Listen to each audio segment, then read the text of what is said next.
নমস্কাৰ Assam north east news লাইভৰ সন্ধিয়াৰ সংবাদ লৈ ষ্টুডিঅ'ত মই অৰূপকান্তি শৰ্মা দিনটো কেইটামান গুৰুত্বপূৰ্ণ খবৰ লৈ আহিছোঁ আপোনালোকৰ মজিয়ালৈ।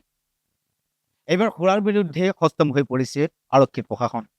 দক্ষিণ কামৰূপ মিৰ্জাৰ আবকাৰী বিভাগৰ ৰুমা গগৈৰ নেতৃত্বত ওপৰহালি বজাৰৰ সুৰাৰ বিৰুদ্ধে অভিযান চলাই প্ৰায় 300 লিটাৰ দেশীয় সুৰা জব্দ কৰিবলৈ সক্ষম হয়। আহিছোঁ পৰৱৰ্তী বাতৰিলৈ।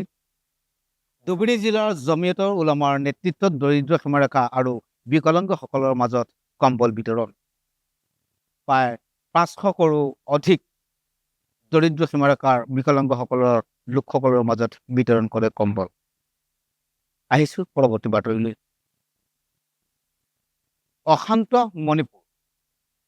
সংঘৰ্ষৰ জৰ্জৰিত মণিপুৰৰ পুনৰ উত্তপ্ত পৰিস্থিতি। পূব ইম্ফলৰ কংপিকপি জিলাৰ সীমাৱৰ্তী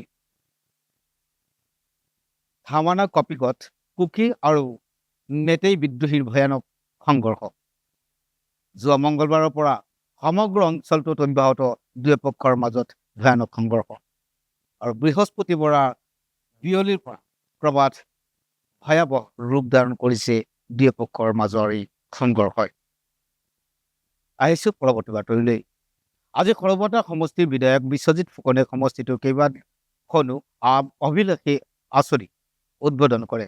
প্ৰায় 2 কোটি 10 লাখ টকাৰো অধিক বৰপথাৰ পৌৰসভাৰ 10 নং ৱাৰ্ডত নিৰ্মাণ কৰা বিশুদ্ধ খোৱাপানী যোগান আঁচনিৰ লগতে সমষ্টিৰ বিভিন্ন স্থানত বহু চৰকাৰী অভিলাষী আঁচনি উদ্বোধন কৰে বিধায়কগৰাকীয়ে।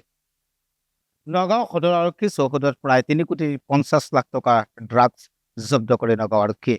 নগাঁও আৰক্ষীৰ তৎপৰতাত 44টা চাবৰৰ বাকচত নিষিদ্ধ ড্ৰাগছ জব্দ কৰিবলৈ সক্ষম হয় নগাঁও আৰক্ষীয়ে। সন্ধিয়াৰ সংবাদৰ পৰা সময় হৈছে বিদায় ল'বলৈ। পৰৱৰ্তী বা বাতৰি চাই থাকিব আপোনালোকৰ একমাত্ৰ প্ৰিয় চেনেল ANE নিউজ লাইভ।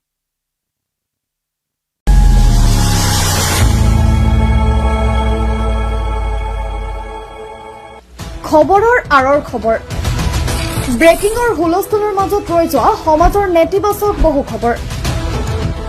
ৰাজনীতিৰ পৰা সমাজ নীতিলৈ, খেল জগতৰ পৰা কৃষি খণ্ডলৈ, ছবি জগতৰ পৰা সাহিত্য চৰ্চালৈ, বৰাক ব্ৰহ্মপুত্ৰৰ লগতে উত্তৰ পূবৰ সাতভনীক সামৰি অসমৰ সংবাদ জগতত নতুন সংযোজন Assam north east news live 24/7।